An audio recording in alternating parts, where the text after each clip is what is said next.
Oui, allô? Allô, mon colonel Njike Kayiko, bon après-midi. Oui, merci.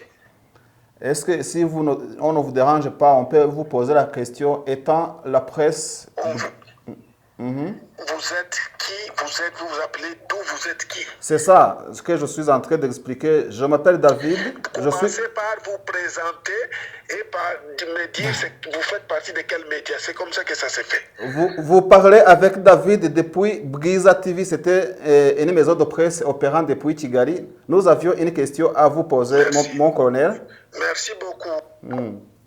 Arakupye urabona ko n'ubundi ko yumvisheho ko ari ikinyamakuru cy'i Kigali. Yes, mon major, oui. Comment vous allez? Ça va bien. Nous sommes la presse Bwiza TV opérant depuis Kigali, Rwanda. Nous vous saluons. Merci beaucoup. Et nous avons cédé Kibumba. Et par après, le 6 janvier 2023, nous avons cédé Rumangabo. Qu'est-ce que nous sommes dit avec la force régionale?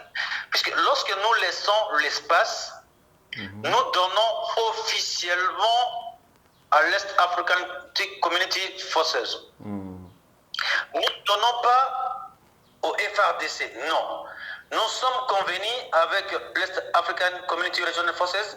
Si il y a le FRDC qui vient dans ces milieux où nous laissons, nous allons par tous les moyens, illico presto, chercher comment les chasser de ces milieux.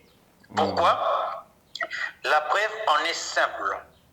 Ce sont des gens qui travaillent concomitamment avec le FRF de l'heure, les génocidaires qui ont fait le génocide au Rwanda. Ils travaillent avec le Nyatura, ils travaillent avec le Mai Mai et ils travaillent maintenant avec Codeco et les mercenaires. Umva, hari igihe uzi ko u Rwanda ngo rwigeze kuba urwa mbere mu kugira abaturage benshi bagendeye mu ndege ku isi icyarimwe. Nibwo CNDD bibiri na kane nako nibwo CNDP na kane kuzamura zazitangiye na zari CD n'iki byose ibintu ngibyo kugeza kuri CNDP irazamuka 2009 2007 2008 2009 ari nako hagendaga haba utuntu ko guterana amagambo hagati y'u Rwanda na Kongo.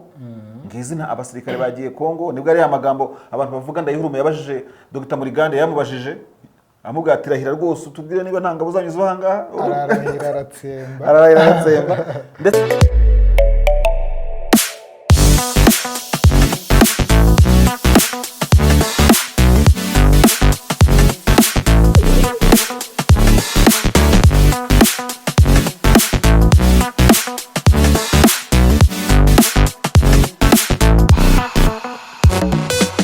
reka tubahe ikaze mwe mwese mudukurikiye ku kinyamakuru Bwiza TV na bwiza.com. aho muherereye hose rero turabasuhuje abari muri Afrika y'ibiyaga bigari haherereye umubare w'abantu barenga miliyoni 50 mu Kinyarwanda. Ubwo ni mu Rwanda no mu karere cyane tutibagiwe n'abari muri diaspora cyane kandi tuyibanda no kubaherereye mu karere ka Kongo y'Iburasirazuba ndetse ubwo turashyiramo Kivu zombi ahari communauté ivuga Ikinyarwanda nini cyane ndetse na Uganda y'Iburengerazuba. Ese Jenny buriya Zambarara baya koko ni muri Western Uganda ukurikije geography? Bararasi hagatira cyakoza ni amajyi hagati ashyira Iburengerazuba. Ndetse amajyepfo ya Uganda nayo ko nayashatse nkayabura. Amajyepfo se bura twavuga ko ari amajyepfo ntibajya bayavuga baravuga ngo ni Western Uganda. Amajyepfo banza ari mu bira bice byegereye Kongo. Rekada hari aho hegereye Kongo ari mu Burengerazuba. Ntacyo komeza Uganda ni nini na Kongo ni nini. Ndabona namushakisha reka sinakubwira. Abantu bari mu Buganda rero turabasuhuje harimo uwitwa Vava Valentina uba Kampala turagusuhuje. Tuzi neza kukurikirana ibiganiro byacu bya Bwiza TV na Bwiza.com. Abadukurikira bari Nairobi, Mombasa. Uri hari nk'ukuntu abashoferi bajya batwara amakamyo ashobora kuvuga ati kumwe baparika ahantu nyine ukabona imbabura zirimo kwaka n'iki byose n'amagazi kavuga ati reka ndeba Bwiza TV. Abo bose bumva Ikinyarwanda baza Mombasa bari za Dar es Salaam abagiye muri business bose turabasuhuje. Imiryango iba Dubai n'ahantu h'Abanyarwanda benshi bakubwira bati gutya na gutya turabakurikira abo bose turabasuje Deni. Ariko ibaza nawe abo bose tutabafite ntabwo twakwiga twicara ahangaha. waba ukorera ndetse waba ukorera iki?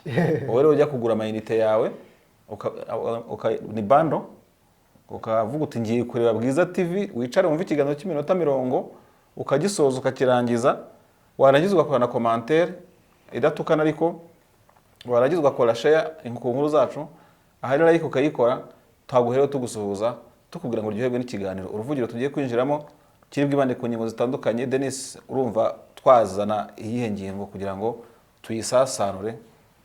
Ingingo ikomeje kuvuga cyane, garuka cyane, haba mu binyamakuru byo mu Rwanda, mu karere ndetse n'ibinyamakuru mpuzamahanga, nta yindi ni umutwe wa M23. Umutwe wa M23 waranzuye, umutwe wa M23 neza neza. Urebye niyo conflict iri muri Afurika irimo iravugwa cyane muri iki gihe, nyuma y'amakimbirane twabonye muri Ethiopia mu mwaka ushize. Urebye uburasirazuba bwa Kongo ndetse n'ibura ry'imirwano by'umutwe wa M23 nibyo bintu biri kuvugwa cyane muri conflict muri Afurika. Byaravuzwe bigarukwaho, ariko wa mugani w'Abanyarwanda ngarariko ngo ntashira. Ujya kugira gutya nk'ubu ukajya gutegura ikiganiro ukavuga utereka uyu munsi tuvuge ku buhinzi n'ubworozi, diplomasi n'ibindi bintu bitandukanye, ariko byanze bikunze M23 na Kongo bita bikwitambika imbere cyane, kuko haba hari update. Uyu munsi havuzwe iki, ejo hazakorwa iki. Ukabona ko Kongo rero n'aka karere k'ibiyaga bigari ari kimwe mu bihugu umuntu avuga ko bigaburira uruganda rw'itangazamakuru. Ntabwo twabicaho kabisa. Ikindi umuntu yanavuga nuko n'abantu batuye muri aka karere, ariko byo nta research nabikoreye, uwavuga ko bakunda n'amakuru arimo ibintu by'intambara ntabwo yababeshye. Natwe turimo ntabwo waba ubeshye cyane rwose, cyane ko kano karere kacu katajya kanaburamo ibyo bintu. Hari akarere muri za 90 kano karere ntabwo kajya kaburamo ibintu by'amakimbirane hato na hato. Kugira ngo abakiri bato badukurikiye wera tubasogongeze kuri iyo chronology y'intambara batagira ngo ni iby'ubu ngubu. Urabona nk'ubu hariho social media zitandukanye, nizo Facebook zaraje, nizo YouTube zidukoreraho, nizo Twitter, Instagram n'izindi mbuga. Ariko na kera hahozeho radio bitaga National Panasonic. Urumva n'ubwoko bwa radio, ariko n'ubwoko bw'ikoranabuhanga itangazamakuru yari rigezweho icyo gihe, izitwaga za Mera, izitwaga za Sound Solo n'izindi zose. Icyo mbikubwirira nuko nko mu 1996 turagiye ngo dufate chronology ho gato y'imyaka nka 30 twereka abantu ko aka karere katigeze kaburamo amakuru y'intambara. Mpamvu tubwira abatoya no kwaro bakabwira ngo uyu munsi ngabone barakabya, ahubwo ubu ni nkeya ugereranije n'izari ziriho cyane, niyo zabaga zidari habaga ari muhazazo nyinshi. Duhereye 1980 ho n'indi myaka yazamutse ho nabashaga no kumenya ibintu bimwe n'ibindi na nkiri mutoya. Ubona ko intambara ya NRM ya Uganda na ba Milton Obote, anga urebye wabona unigiye imbere aho gusubira inyuma gato mu 79 Idi Amin na Tanzania bakozanyijeho. Ariko icyo gihe ntatangira kumva cyangwa kumva radio kuko kureba byo mu televiziyo yataranaza. Ariko muri iyo myaka za 80 kuza ku ntambara ya Museveni, mpamvu nazanye mu radio Panasonic nizo za Sound Solo, wasangaga abantu urugo rufite iyo radio, abantu baza kumva makuru. Urumva uzabaga bumvaga makuru kire kuntu babaga bameze, babaga batuye mu haje kwa muganga gufata mitiweli. Urumva uwabanje akicara hafi ukurikiye akamukurikira, ubundi sasa rero the band. Urumva isaha y'amakuru yanashaka kabirukana kayifunga, imuzanye umuzozo narabiruka, yashaka kuba yabiruka nk'umusakuriza. Ikindi kiri nuko wenda utabaga musomeje ku icupa ntabwo wamufumbiraga amakuru na binyuze mu henzirasa.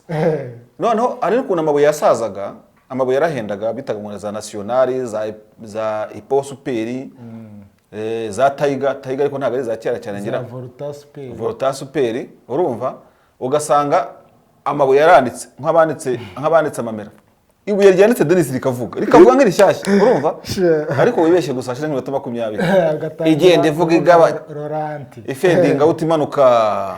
Urumva noneho byajya kugera hasi rero, noneho rigiye gushira ibyara amakuru bigatogota ukagira. Urumva ubwo tumi 80 Museveni abafashe Kampala. Abanyarwanda rero kuntu badatana n'intambara zo mu karere k'ibiyaga bigari bataziburamo, n'intambara ya Museveni yavugwagamo ko abantu bavugaga ko Museveni yabaga mu Rwanda ngahane Butare niba ari itumba abantu bazafoka bakakubwira ati Museveni turamuzi uriya musaza turamuzi handi Butare urumva ariko kandi nta n'uwanamenya koko ariko attention nk'abantu babaga muri bice bya Tumba na Mukoni babaga baturanye n'ibigo bya kaminuza babaga baza amakuru menshi nahantu habaga intiti kuva na kera kugeza n'uyu munsi ku buryo rwo guhisha intiti bigoye bashobora kukubwira bati kanaka ngo ntawe berwa umwibye abego hamuhishe Museveni n'intambara yaravuzwe mu Rwanda cyane abanyarwanda barayikurikiranye cyane ko byavugaga ko mu buryo bumwe cyangwa ubundi ashobora kuba hari inkunga yabonaga yaturukaga mu Rwanda ariko nta makuru yo kubyemeza dufite abantu rero ayo makuru arabatwaye muri 70 twavuye 80 turazamutse kugeza 86 Museveni na NRA bahirika Idi Amin Milton Obote hacamo akantu kameze nk'agahenge kiriya myaka 2 kuko uribuka ko Museveni yaje mu Rwanda muri 88 azi Butare na Rwanda na za Kajogojogo ibibazo by'ibihuha by'intambara nyine twavugaga ariko tukira aho ngaho burya mu bantu babimuhataga niga ibinyamakuru byari byiganje mu Rwanda birimo bari kanguka bimwe muri ibyo ngibyo maze kugenda mbyibagirwa byagiraga amazina menshi atandukanye wasangaga ari guhavugwa ikintu cyo bitaga ibitero shuma udutero shuma n'udutero tw'intambara zavugaga mu Mutara ukumva ngo bibye inka ukumva ngo byagenze gute ariko niyo makuru yatangwaga ariko bishobora kuba byarasaga na reconnaissance n'ibitero byo gutata agace k'intambara ugereranije niba ngere ko mbifata niko genda bifataga cyane niko byavugwaga icyo gihe nta bundi bwenge n'abashishusenguzi bari ngo basesengura ibintu ariko kukwereka ngo aka kare nabo kigeze kicara gatuje katarimo info y'intambara icyo tuvuga gusobanura muri iki kiganiro muri 88 ahubwo i Burundi hari intambara bari Intega na Marangara urakoze cyane intambara Intega na Marangara yari mbi wa mugabo niyo ntambara yabaye mbi Nyabarongo n'Akagera n'Akanyaru hakazamo imivu y'amaraso itemba urimo kureba uvuye rero muri ibyo bice bya Intega na Marangara ubwo hari hariho umwiteguro wa papa muri aka karere uwo mwiteguro wa papa muri aka karere k'ibiyaga bigari ukaba warahuzwaga ngo no gutera kw'inkotanyi kuko ngewe ndabirahiriye kuri izi kamera umuntu uzavuga ko RPF yateye itungo Habyarimana tuzajya mu mitsi bari babizi amakuru yaravugwaga akandikwa anajyanye n'icyo bintu bitaga ngo ni ibitero bitoya mu gace k'Umutara k'ishyamba k'Umukenke ku buryo ayo makuru yabagandikwa mu binyamakuru ubwo nayo myaka Leti Major General Fred Gisa Rwigema yambikwaga amagarade iriya nkuru yarahitinze Habyarimana ngo niwe wari mwambitse ntago ari mwambitse yari ahari ariko yari ameze gutya ngo uzareka aka video ari make baguzwa gutya bahamagaye Rwigema ngo atangira gukebaguzwa atangira gukebaguzwa iryo zina rigenze gute ubwo rero wenda aho ngaho hari wavuga ati 8690 hari agahenge ariko harimo ibintu byegeranye harimo izo Ntega na Marangara zatumaga abakoreshaga amaradiyo wagereranya n'ama YouTube uyu munsi n'ama social medias badakura amatwi ku ntuzi isaha y'amakuru bakaba barayizi ikinanga cy'amakuru urumva cyavuga abantu bose bagahita batora umurongo uri ku kabari ari mu nzira hose ubwo rero wagera muri 90 haje mu urugendo rwa papa ariko abantu bakaba bavuga bati ahantu papa ageze haba intambara urumva ari nacyo kintu na myaka yazamutseho gatoya kuko wumva ko mu 90 mu kwezi kwa 10 nibwo RPF yatangije urugamba abandi batenetwa iryavuzwe yatashye ndetse icyo gihe habagaho ibintu by'ibihuha ugasanga baravuga abantu bacuruza badoda inkweto bagura inkweto zishaje bacuruza umunyu badoda amajerekani n'amasafuriya urumva ati mubitondere noneho n'ibindi byabaga bihuha rero byo noneho wumva bitanafite n'ireme wakwicukurira umusarani muremure bati we bitesha bati mushaka kuzica abantu bikagenda gutera gute ibintu nk'ibyo ngibyo ibintu byari biriho nyine iyo amakuru ariho n'ibihuha byayo biragendana aho tutahageze RPF ibirateye ngerageza kugiza amakuru amatariki inyuma ngo ndebe banibuka bari ku munsi wa 5 ariko icyo gihe urugamba rurema naho narindi ndahabona ushyiraho bukeye bwaho inkuru bavuga igihe nyine Leta Gisa Rwigema araswa imyigaragambyo yajyaga gushyingura imitumba bavuga ngo ni Leta Gisa urumva inkotanyi zatsinzwe ingabo zo kwa Habyarimana zisohora ndirimbo bavuga ngabo z'u Rwanda mukomere urumva ubwo ngubwo birazamutse gutyo haza kuba akantu kameze nk'agahenge hagati ya 90 mu kwa 10 kugera 91 hariho kiriya kintu abantu amateka uzajya kureba ingoro y'amateka y'urugamba bagaragaza ko ingabo zari mu gihe cyo guhuzagurika cyo guhuzagurika kongera ibyo bitari yoga kongera kwihuza ko iki niki hari ahantu Habyarimana n'ubutegetsi bwe bahabyeniye umudiho utamenya niho bavuga ngo bagiye gushingura Rwigema niho bavugaga ngo barashweho muri cya gitero bigabye ko itariki ya 4 bafata abantu babita ibyitso mu mujyi wa Kigali ese wigeze ubona amashusho yaho birafite ya gitero cyagiye gisenya cyangwa rukiri mutoya nari nyiri muto gusa ikintu nibuka ni urusaku rw'imbunda zaraye zivuga bukarinda buke ntabwo se wigeze utembera ngo urebe ukuntu umusigiti wo mu gihugu barawumenaguye naye narahagera buriya bawusanye vuba ubusanye vuba uriya musigiti wari utobaguye n'amasasu ya zamashiniga ejo kugira bikomeye y'amasasu bivuyeho kera muri ino myaka yavuye muri za byari bikiriho noneho tena uzagerageza ujye no kuri iriya kiliziya yo muri Kankigali sinzi niba ari yasanwa nayo bigaragara ko ngo hari ibyo bikomere by'amasasu ku bantu bashoboye kubikurikirana ariko icyo nibuka cyo no musigiti twihuse kugira ngo tutaza gutinda muri izi nkuru ubona ko icyo gihe habaye ikintu kimeze nk'agahenge ubwo ariko niba bakuru ko Habyarimana afite amakuru y'ubutasi batazi yuko Gatuna RPA izongera kubura imirwano za Gatuna baravuga bati twanesheje izo ndirimbo zirazamuka ngabo z'u Rwanda urumva sinakubwira abaturage reka hehehe bagiye kumva bumva sasa Gatuna dodo yari koroje twashakaga rero kumvikanisha ukuntu abantu batangiye gukunda amakuru cyangwa kurikiranira hafi amakuru no kwereka abantu yuko iby'uyu munsi abantu bariho muri generation z'uyu munsi bakiri bato batibwira ngo barushije hiti abakera ku bijyanye n'amakuru y'intambara reka icyo gihe ntabwo twagiye mu ntambara za Iran na Iraq icyo gihe ntabwo urumva urugamba rwa PRPF rwafashije ya myaka gusa wenda kumva amakuru bisa nk'ibyagabanyije umurego n'imbaraga igihe cyo jenoside yarimo itangiye kuba mu kwa 4 1994 kugeza mu kwa 7 ariko icyo gihe nabwo ikimara kugira guhagarikwa nibwo za BBC zadutse mu biyaga bigari za VOA ziraduka icyo gihe Radio Decuvere yari igikorera kuri iriya station ya Kinyinya yumvikana neza mu Rwanda uretse ko ubu ngubu ubanza cyumvikana yigeze no gukora kuri FM ku murongo 96.0 ndabyibuka buriya nayo nigishije n'igiswahili kuri Decuvere gihe narayikundaga cyane nigeraho n'igiswahili so uraza rero ukajya aho ngaho wamara kugira 94 uvuyemo gato hakaza ukuntu hari uduce RPA yari itafashe rwego rwa gisirikare zone Turquoise nayo mu bice bya Turquoise byahoraga amatiku ngaho ngo Kibeho ngaho ngo hehe reka sinakubwira noneho rero urumva haciyemo agahenge gatoya niba nibuka neza mu by'aka karere hahita hanzika intambara ya Kabila Laurent Désiré Kabila umva nkubwire abantu bumva radio we amabuye aragurwa uko abantu bavuga uyu munsi bandos bando zo kureba YouTube amabuye yaraguzwe inganda zitwa za Volta Super mu rwego mu Rwanda ziracuruza radio ziragurwa none byo kuvuma amakuru bivaho umuntu akitungira radio abantu bagira babevuruka urumva ubwo iyo ntambara ya Laurent Désiré Kabila izamo uburyo bwo gucyura impunzi urumva za challenge abantu bakurikiranaga umva hari uzi ko Rwanda ngo rwigeze kuba urwa mbere mu kugira abaturage benshi bagendeye mu ndege ku isi icyarimwe mu gihe cyo gucyura impunzi kuko hari ibidege byazanaga impunzi ku kibuga cy'indege Kanombe nabaga Kanombe hari aho bita mu Kamenge mu Busanza none hari n'ibidege by'abasirikare bifite amarangi y'umukara bibitakataga ariko sha Denise cyaparikaga nko ku birometero 2 kikamanuka uko cyakabaye no guhaguruka nuko byahagurukaga by'ingabo za Amerika ngira ngo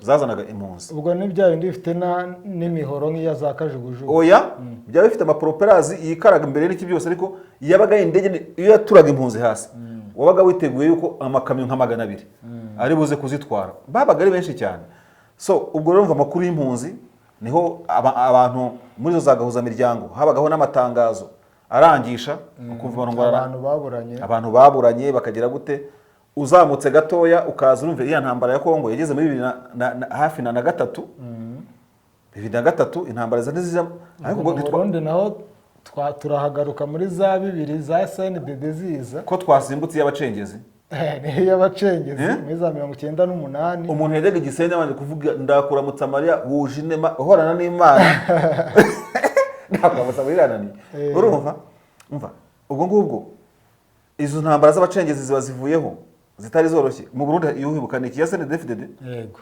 nayo kuri BBC igiswahili cyane ibaga abanyamakuru b'Akarengera Ramazani bande yande bose nuriya mudamu wishwe waga mu nteko ishinga amategeko y'Afrika y'Iburasirazuba wo mu Burundi kazi Imana ibaheruka ridashira nibwo bandayihurume abanyamakuru nkandayihurume bazamutse nibwo barambere Gatare bakoreraga BBC nibwo bari Yusufu Mugenzi bazamukaga nibwo uyu nguyu wundi wo kuri VOA wavuye kuri BBC Afrique ninde Alex Nshimiyimana Sinveniste wagendaga wumva amajwi yabo ariko muri 90 umenye ko muri iyo myaka nibwo wumvaga nabo ba Veniste Wanzara agiye mu bya Iran na Iraq simbyibuka ko yari poteze intambara na Iraq kuri BBC so urumva aribwo nitangazamakuru rero nkuko tubivuga byavuye mu kuvuga ngo mfite poster radio ndumva radio Rwanda numva iki niki haza izi radio mpuzamahanga zo ko tugezeho agahenge kandi ubona ko kabaye muri iyi myaka ya za 2003 u Rwanda ruva no mu bintu bya transition amatora arabaye ikiri ibintu nk'ibyo ngibyo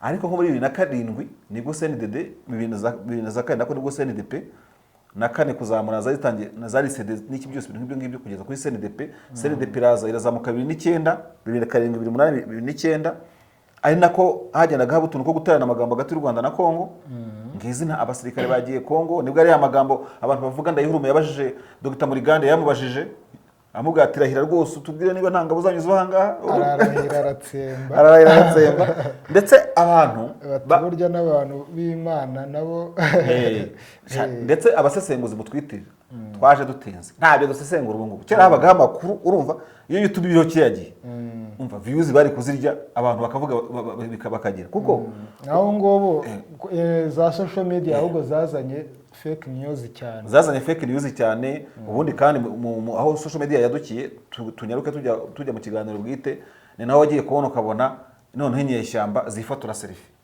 M23 niyo yabikoraga muri 2012 WhatsApp yari iriho washoboraga kubona amakuru anyuze ku rubuga rwa WhatsApp ariko ubu ngubu noneho mwabagabo mu mudukurikiye n'abagore abato n'abakuru kubona inyeshyamba zifotoza selfie zifata amafoto kumwe wiringoma ajyagendo n'abakameramani intambara zabaye intambara no ziza kuri YouTube abantu baragenda so mu magambo ahinnye rero ntabwo twagiye international cyane ngo tujye ku ntambara z'ahandi nk'izi tubona za Ukraine n'ahandi hose amakuru y'ibijyanye n'urugamba ukugaruka kwa Kongo ntabwo ari Kongo yonyine abantu batazagira ngo twibasira na Kongo na Kongo yavuze u Rwanda bihagije muri icyo gihe uko nibwo trendingaga mu makuru n'u Burundi bwaravuzwe Uganda iravugwa Tanzania iravugwa nta gihugu n'iki mu karere kitarotwa icyo bita kote igihugu abyumva niko icyo gihe cyawe kiba kigeze ibintu bikaba kandi bikazanarangira kugira ngo n'abatwumva tuba twasuje abantu mu nzego zitandukanye abatwumva bari za Kongo na hose ntibakagira ngo itangazamakuru byo mu Rwanda ndavuga twe ko turi mu Rwanda n'abasesengurira hane barimo kubariraho views kubifotozaho no hakazagira nk'umukongomani wumva nk'ibituvuga akavuga ati nimwirate shamara twishimije hejuru y'igihugu namwe mwavuze u Rwanda kandi na cyari cyacu igihe rwari rufite amakuru yo kuvuga ikirene iravugwa kuko nayo yavuze abandi baricwa nayo yavuze abandi rero tugiye kureba twavuga ngo aka karere kuvuga ngo uzakora amakuru atarimo ibintu by'ivita bati nemo 23 ya buri munsi uribeshya na RCD yaravuzwe RPF yaravuzwe iri ku rugamba urumva NRM yakoze amakuru mu gihe cyayo ko byari bimeze FDLR yaravuzwe zande yande mu minsi za ruduruna nazavugwaga ahubwo ubu ngubu hari CNDD yaravuzwe ubona ko deko irimo irazamuka kodeko irimo kuzamuka yamaze abantu za ituri imeze na za IDF zaravuzwe za Boko Haram ziravugwa rero iyo tuvuga ibi ngibi ni no kubwira abantu yuko rwose ntaga mbega bisa nko kubura icyo abantu bavuga akariho karavugwa kandi nakabayeho karavuzwe nakazaza kazavugwa ntawo wanu kana stop media kuvuga twe ni inshingano zacu kuvuga gusesengura kugira gute ikigeze nuko amakuru dutanga haraho yava n'umuntu akamujyana hano twagiye kuri M23 rero M23 rero kuri uyu wa mbere ku itariki 16 nyuma ya Nyirantarengwa yari yahawe ku itariki 15 yagize itya itanga ibice bimwe na bimwe yari irimo muri Rucuru ariko ntiyavuye muri Rucuru uko yakabaye uko byagenda kose M23 icyo yakoze ni sayini nziza mu bijyanye n'ibintu byo gukemura amakimbirane, ariko nanone uburyo ibikora ngiye mbona bitujuje ibipimo by'ibyasabwaga, biteye urujijo kuko icyo M23 agomba gukora ni ukugira ngo abantu tutasabyinyo. Wajya mu binyamakuru bitandukanye, nahoze numva hari abanyamakuru baganira na Bwana Canisius Mugerugerero, niwe wadukanyije mu bya Bwana munyamakuru, abantu bose narifashe urumva. Bwana rero Canisius Mugerugerero nibwo yabwiraga abantu ariko twebwe tujya mu yavugaragana ba KNS kuri TV1, twebwe turajya mu ntuze iyo ntuze turingabyinyo turingagiye ngo iyo ni inturo, ngo ni inturo y'ingagi, si inturo ya Makenga Canisius. noneho Wiringoma y'inzovu n'ibikoko bindi. Noneho Majoro Wiringoma nawe hari ikindi gitangazamakuru yatangaje ku kaudio karimo gusirikira ku mbuga nkoranyambaga, arimo babwira ati twebwe turacyari rucuro no kuvuga ngo twaravuye. M23 naho yavuye hari ibyo bita kufunuka wa makuca inzara. Ubu urabona mpisha inzara iyo ugize gutyo ubuzifunguye rero.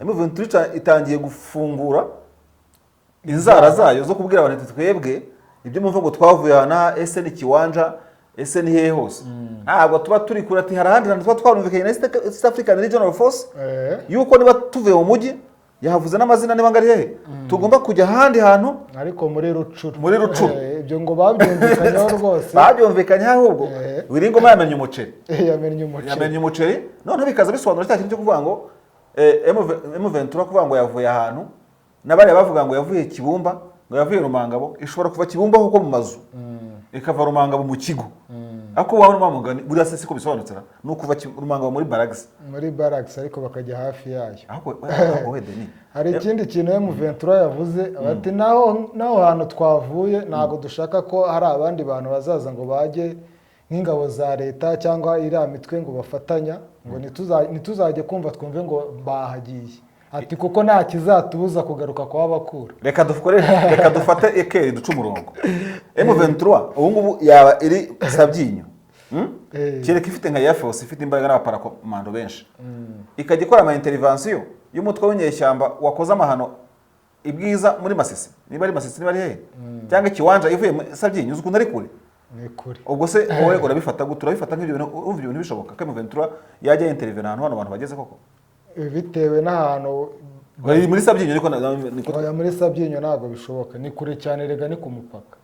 None se ubundi ariko reka nkubaze, nta mpuze nta nimero za Mugerugero dufite ko ushaka kumubaza impunzi zahungiye ahantu bita mu Bwiza 5,000 mu by'ukuri zirimo gutekerezwaho iki kugira ngo sinene se bazazisiga bazazijyana? Urazibuka ko izo mpunzi zaje zihungira kuri M23? Zirahari n'ubu ngubu bari kumwe aho bita muri zone ya Bambo, muri Bambo barari, hari umunyamakuru wo mu Rwanda ndetse mu minsi ishize wari uriyo. Bwana Canisius Mugerugerero kuko nagize amahirwe yo gufatisha kugira ngo twumve niba M23 itazashinjwa nayo gusiga abantu mu rungabangabo nka bya bindi Minwari yakoze isiga abantu aho yagombaga kubarinda mu bice bya Bwiza, Bwito, Rubare, Bambo, aho ngaho hose haracyari abaturage barinzwe na M23. Ndabona Munyarugerero telefone ye itari ku murongo, sinzi niba Wiringoma se wamufatisha. Wagerageza ukumva hagati aho gusa umuyobozi wa M23 ni Bertrand Bisimwa. Nawe watangaje bunze mu ry'umuvugizi cyangwa se umuvugizi niwe abikesha avuga ko Yes, mon major, oui, comment vous allez? Ça va bien. Nous sommes la presse Bwiza TV opérant depuis Kigali, Rwanda, nous vous saluons. Merci beaucoup. Oh, mon major, nous avions live dans le studio, nous nous demandons est-ce que dans des parties que vous êtes en train de laisser derrière, il y avait des parties comme Bwiza qui abritaient des déplacés internes protégés par le M23. Qu'est-ce que vous faites dans ce cas? Ok. Merci monsieur de Bwiza TV. Je vous remercie pour votre question. Mais d'emblée, il faut savoir une chose. Premièrement, les gens ont une certaine confusion dans la tête. Nous, le M23, nous n'étions pas invités au mini-sommet de Luanda où les chefs d'État ont décidé. Mais nous avons acquiescé puisque nous voulons la paix, nous voulons le dialogue direct avec le gouvernement congolais. Nonobstant certaines histoires que le gouvernement congolais est en train de faire, nous disons ceci. Nous avons fait la réunion en date du 12 décembre 2022 à Kibumba. Et après, nous sommes revenus encore le 22 décembre 2022, toujours à Kibumba. Et par après, nous sommes revenus encore le 31 décembre 2022, sur place à Kibumba même. Idem. Ok. Et nous avons cédé Kibumba. Et par après, le 6 janvier 2023, nous avons cédé Rumangabo. Qu'est-ce que nous sommes dit avec la force régionale? Puisque lorsque nous laissons l'espace, nous donnons officiellement à l'Est African Community Forces. Nous ne donnons pas au FRDC, non. Nous sommes convenus avec l'Est African Community Regional Forces si il y a le FRDC qui vient dans ces milieux où nous laissons, nous allons par tous les moyens illico presto chercher comment les chasser de ces milieux. Pourquoi? La preuve en est simple. Ce sont des gens qui travaillent concomitamment avec le FRF de l'heure, les génocidaires qui ont fait le génocide au Rwanda. Ils travaillent avec le Nyatura, ils travaillent avec le Maï Maï et ils travaillent maintenant avec Codeco et les mercenaires, notamment avec le Wagner, comme on dit. Mais ils ne peuvent pas fouler les pieds là-bas. Ils ne peuvent pas fouler les pieds là-bas. Alors, nous avons laissé Kibumba, nous avons laissé Rumangabo et nous allons laisser dans les jours à venir, puisqu'il nous faut d'abord avoir une réunion avec une réunion tripartite entre nous, M23 et l'Est African Community Regional Forces, qui sera représenté par le général Jeff Nyaga du Kenya, et le mécanisme conjoint de vérification EJVM, qui sera représenté par le général angolais Lassane.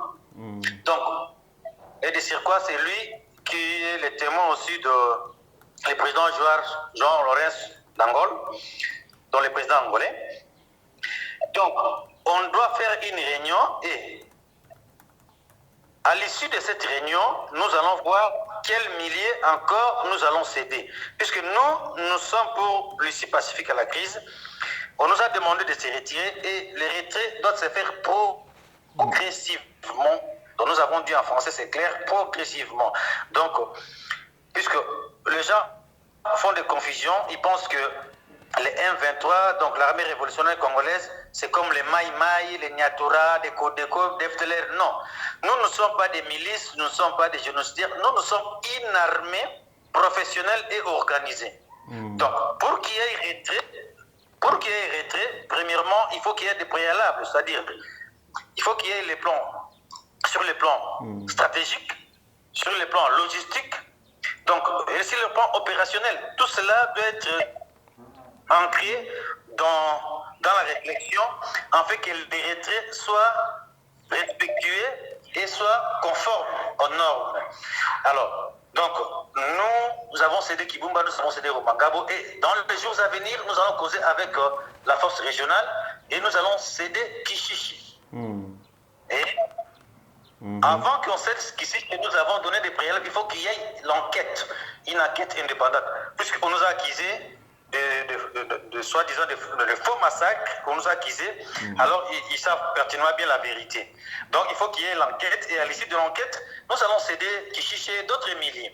Et bien, nous avons mis les points sur les i, qui puissent voir les génocides qui s'opèrent partout au Congo, en commençant par l'Ituri. On nous donne l'ultimatum, on nous demande d'évacuer, de faire les retraits, mais on laisse les Codeco qui tuent, qui massacrent le Héma. On laisse les Maïmaï qui tuent, qui massacrent les Banyamulenge. On laisse de Niatura, de Maïmaï, de Codeco qui tuent encore au Nord Kivu, à Bouissa notamment. Mais c'est ce que nous avons dit, pourquoi cette politique de des mesures. Donc nous comptons à ce chef d'État qui puisse réfléchir sur ça. C'est ça. Ma question se penchait vis-à-vis le management de camps de déplacés d'Obriza, le plus précisément. Il faut me répondre à ça. Donc ceci signifierait que le M23 peut-être ne va pas répéter les mêmes erreurs que les soi-disant Minoirs ont fait en quittant les camps qui abritaient les Tutsis au Rwanda. Alors, comme vous le savez, il y a... C'est ce que j'ai dit. C'est ce que j'ai dit, je vous ai répondu. Et c'est ce que nous avons expliqué à la force régionale. Nous avons dit, si la communauté internationale avait laissé les massacres en 1994 au Rwanda, et que vous connaissez l'histoire des Minoirs et de quoi là, de machin, vous connaissez pertinent. On tuait les gens sous la barbe de Gasqueblé, sous leur vie. Eh bien, ce que nous avons dit, vous nous demandez de quitter, nous avons dit, mais il y a de peur que ces gens-là puissent maintenant commencer à tuer, puisqu'on tue, on massacre les Tutsis et personne n'en parle. Ni les ONG, ni la communauté internationale, tout le monde s'était. C'est comme si on tue des chiens, il n'y a rien, donc personne n'en parle. C'est que nous avons dit, nous ne pouvons pas supporter, nous les 1-23, qu'on tue des Congolais, des êtres humains, à cause de leur morphologie, à cause de leur faciès, à cause de leur appartenance ethnique. Mais nous avons dit, nous n'allons pas accepter, jamais nous pouvons accepter. Donc nous ferons tout de nos mieux pour défendre cette pauvre population. Oh, j'ai une question de curiosité. Il y avait une information qui circulait disant qu'il y avait peut-être une tentative de sabotage à Kibumba par les FARDC et les alliés et que les forces kenyanes les ont tirés au-dessus et ils se sont retirés à Goma. Est-ce que cette information a existé ou bien c'est une rumeur? Non. Moi, je suis le porte-parole du DM23. Posez la question à l'Est African Community Forces. Vous devez leur poser la question. Moi, je ne suis pas leur porte-parole. Mais il y a un fait qui s'est passé lorsque nous étions dans la réunion à Kibumba pour céder Kibumba. Je prends à témoin le général Niaga, lui-même, Niaga, et le général Lassone d'Angola, et le général du FARDC, Kaputa, Emmanuel Kaputa, qui était là. Nous étions en réunion, en pleine réunion, le 22, les FARDC sont venus voler des vaches. Dans la zone où on devait laisser, ils ont volé des vaches et ce sont les Kenyans qui les ont poursuivis jusqu'à 0h du matin pour aller retirer ces vaches que les FARDC ont volées. Donc tout le monde était témoin, c'était tellement honteux. Et lorsque nous sommes arrivés le 31, on nous a présenté les vaches, donc c'était quelque chose de ridicule pour les FARDC, une armée qui travaille avec des FDLR, qui volent, ils ont même mutilé certaines vaches. Donc le général des FARDC, Emmanuel Kaputa, il est témoin, le général Joseph Niaga est témoin, et le général Lassone d'Angola, il est témoin. Donc ce sont des choses qui se passent là-bas. C'est une armée tellement indisciplinée, ils font de leur histoire. Donc posez la question à la force régionale. Moi, je suis porte-parole du M23. On va poser ça après. À la dernière question, qu'est-ce que vous attendez après vos actes de retrait? Qu'est-ce que vous attendez comme contrepartie, que ce soit en provenance de Kinshasa ou bien de communauté internationale en général? Qu'est-ce que vous attendez de gagner par votre retrait? Merci.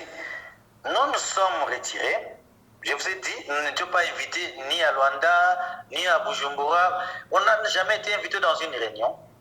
Eh bien, mais nous sommes allés à Mombasa pour rencontrer le président kenyan, honorable, Uhuru Kenyatta, l'ex-président kenyan, donc le président honoraire, Uhuru Kenyatta. Nous les avons expliqué tout.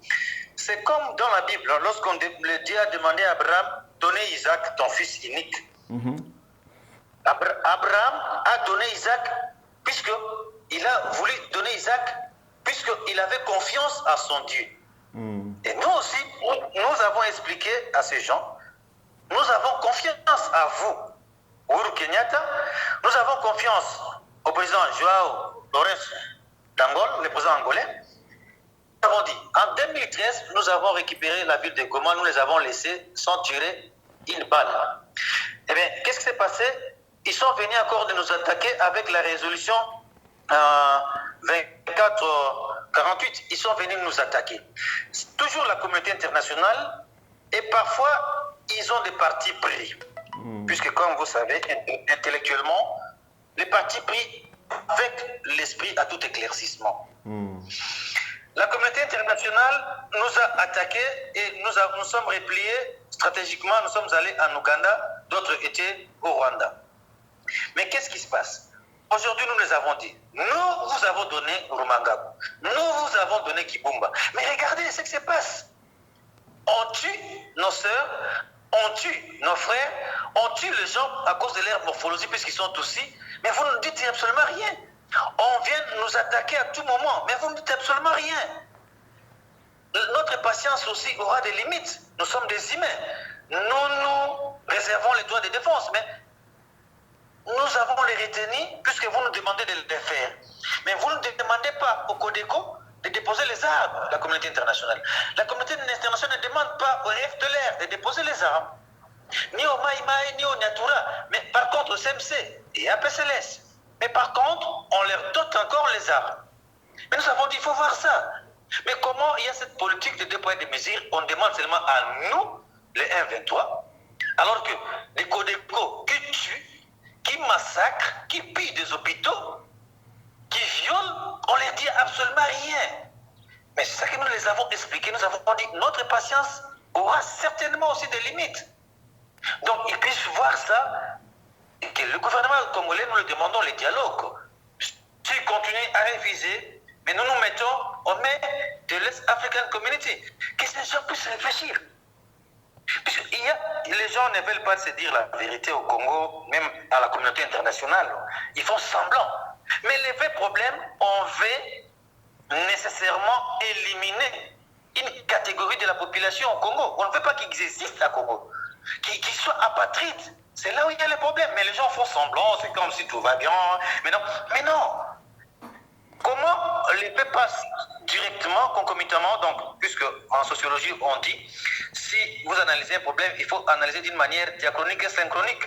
Comment les effets passent directement? En Ituri, les Codeco, qui sont les Bantous, tuent les Hep.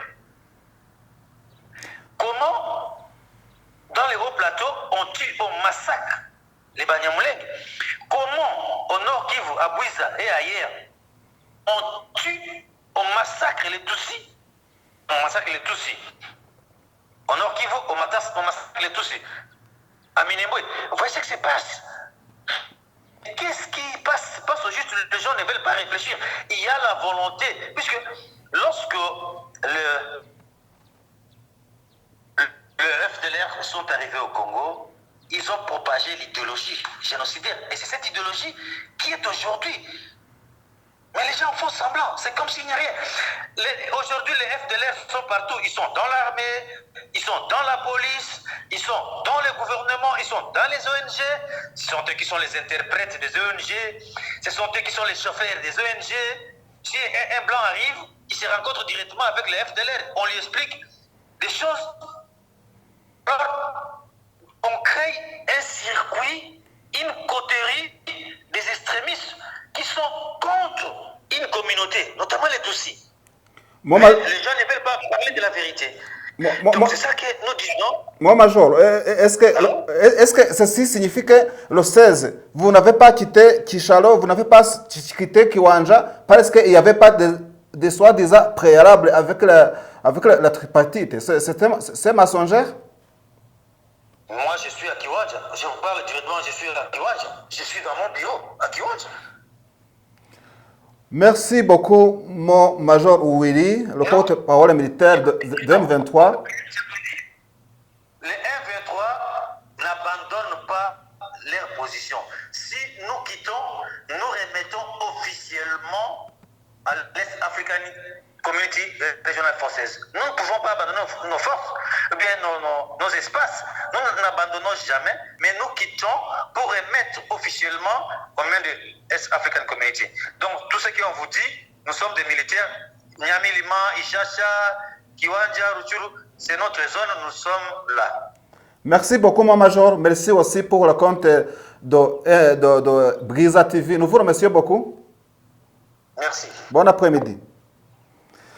ngayo ngoko tuvuganye rero n'umuvugizi wa M23 ni Major Wiringoma wadutangarije ko yari Kibumba, yari Kiwanja muri ofisi ye Kiwanja, ati rwose twebwe ubundi mu mvugo dukoresha ntabwo tuvuga ko twasize ahantu ahubwo twakoresha twahasigiye ingabo z'umuryango wa Afurika y'Uburasirazuba kandi koko nibyo irumangabo byaragaragaye ko zirangabo zari zihari na nihe handi Kibumba bazari zihari ariko ku munsi w'ejo kuwa mbere ntabwo ibyo bintu byigeze bigaragara ni ibintu amakuru gusa yabishijwe ko abantu M23 yakoze rotre ngo ari ibice yavuyemo ariko umuvugizi wayo rwose arabihakanye ndetse akemeza yuko mbere yuko M23 ireka isiga ahantu habanza kubaho amasezerano y'icise tripartite, no kuvuga impande eshatu zigomba kumvikana, harimo M23 nyirizina, harimo la force régionale est africaine yobowe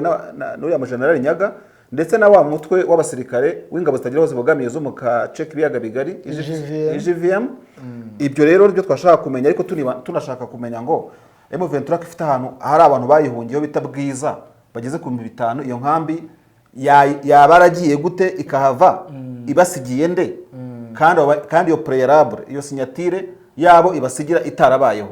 Urumva ko muri kiganiro Wiringoma duhaye byukuri habagaragaramo yuko n'amakuru arimo kuvuga ko M23 ngo yavuye mu bindi bice yaba ari ikinyoma, kuko ubwo yivugira yuko ari Kiwanja ndetse Nyamirima naho handi bavugaga kandi na Kiwanja bavugaga mu makuru ndetse rega ni radio Ekapia yatangaje mu makuru ejo yavugaga ko na Kiwanja ngo bahavuye. Ikindi atubwiye twagerageje kumenya nk'abanyamakuru ariko twari tutaremeza nuko koko ubwo M23 yavaga mu bice bya Kibumba na Rumanga muri ya bice FARDC ngo hisiza kwiba inka muri iryo joro. Ekada ngo baje kwiba inka bari mu nama ahubwo bari kumwe n'ingabo za tariki 22 z'ukwa inama itaragira mbega cyanangira bavudukana.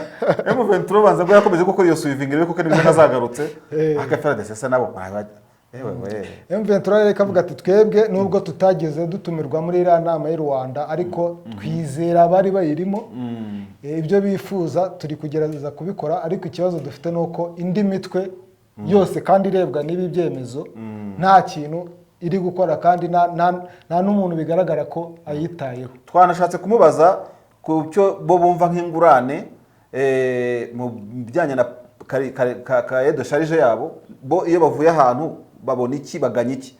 Uvuye Kibumba wowe ufata iki? Uvuye hana wowe urunguka iki? Atubwira ko aduha urugero ngo rwabura na Aburahamu muri gitambo cya Isaka ngo Isaka ngo atamba Isaka Imana yamubwiye ngo muri gitambo nyine cy'umuhungu we ngo aragitanga ko yari yizeye Imana. Nabo rero barimo gutanga ahantu nk'igitambo ariko mu buryo bwumvikanyweho bizeye ko hari kizava mu bya Rwanda ndetse na Nairobi kwa wahoze ari perezida wa Kenya Uhuru Kenyatta. Ni byinshi rero Major yavuze ku bakurikirana igifaransa bo bashobora kumva ni byinshi kuko urumva ntabwo twakoze translation iri direct, ariko ugiye kureba ni icyo ngicyo ku buryo cy'umuntu atabura kuvuga ko ari amakuru arimo guhibisa ko ari indi bice M23 yatakaje rwose uko umuvugizi wa gisirikare bivuze kandi urumva ko abihurizaho n'uwa politiki uko bazatangariza nuko tubavuga no mbere ko twinjira mu kiganiro urabona ko ari ibintu bisa nkaho nyine bidafite igihamya ndetse yasezeranije ko n'ubundi hariho rendezvous zo kongera guhura kugira ngo batange kishishe ku mugaragaro, ariko kishishe kikazatangwa nyuma y'iperereza rizabanza gukorwa ryumvikanweho kugira ngo amakuru y'iryo perereza kuri bwa bwicanyi bwashinjwe M23 hatazagira mbega ikintu gihungabanya amakuru. So ndumva rero Denis twagana ku musozo w'ikiganiro, ariko twabaye nk'abakora chronology y'amateka y'intambara n'amakuru ajyanye n'intambara mu gace k'ibiyaga bigari. Tuza rero gushaka kumenya by'umwihariko nyine kubiri ibijyanye M23 kugira ngo sometimes nituvuga tujye tugerageza kubalansinga ibyacu gusa. Ariko Uwiringoma uvuze ati notre patience aura une limite, yavuze ko votre patience ari limite, ariko kwihangana kwabo ngo kuzagera kukagira aho guhagararira. Ubwo afite ibindi yashaka kuvuga wenda niba ibintu by'imishyikirano bikomeje kwanga hagati ya leta nabo, leta ikomeje kwanga kujyana nabo imishyikirano, yavuze ko kwihangana kwabo nyine hari aho bizagarukira. Bajya baratubwira rero bati ntabwo tujya duhamagara abantu ngo tubavugisha abanyamakuru, dushatse twanahamagara Colonel Njike Kayiko ariko biragorana cyane kugira ngo yitabe telefoni, ashobora no kukwitaba akagutonganya, kuko ndakurikiza chat twagiye tugerageza kumuhamagara kugira ngo agire umucyo yaduha, birumvikana. Ntabwo rero ari ukwanga kumuhamagara cyangwa ngo kwanga kumuvugisha. Ushobora kumuvugisha ukumva araguhagurukanye ati wowe uruwa hehe, reka twumve ko nawe yatwitaba. Colonel Allô, mon colonel Njike Kayiko, bon après-midi. Oui, merci. Est-ce que si on ne vous dérange pas, on peut vous poser la question, étant la presse... Vous êtes qui? Vous vous appelez d'où? Vous êtes qui? C'est ça ce que je suis en train d'expliquer. Je m'appelle David. Commencez par vous présenter et par me dire vous faites partie de quel média. C'est comme ça que ça se fait. Vous parlez avec David depuis Bwiza TV. C'était une maison de presse opérant depuis Kigali. Nous avions une question à vous poser, mon colonel. Merci beaucoup. Arakupye urabona ko n'ubundi yumvisheho ko ari ikinyamakuru cy'Kigali. Turakoze cyane. Urakoze cyane rero mon colonel Njike Kayiko. Twashaka kumubaza nimba M23 koko amakuru ejo yaratangazwaga n'ibinyamakuru byo muri Kongo ko ari ibice bitanze koko ibyo bintu ari byo. N'abadutera amabuye yajya bamakeya bajya bavuga ngo tujya kuri M23 ngo twagira gute ngo ntitubalansinge. Nguyu colonel Njike Kayiko umuvugizi wa FARDC bari muri Sokora ya kabiri, tuba twamuvugishije ati we banza wivuge wowe renda ubundi atangiye kunyigisha uko babaza. Ahita nkupa ngaye nguko rero kadusoza kino kiganiro Denis. Niba nta kindi kintu wumva gusiga dusize inyuma. Nta kindi, andi makuru turakomeza tuyakusanye tuzabagezeho ejo, tuzabagezaho ku wundi munsi n'ubundi. Iki rero cyari kiganiro uruvugiro kuri Bwiza TV ndetse n'abakurikirana inkuru zacu kuri bwiza.com kuri platforms zacu zitandukanye, haba kuri Twitter, YouTube n'ahandi.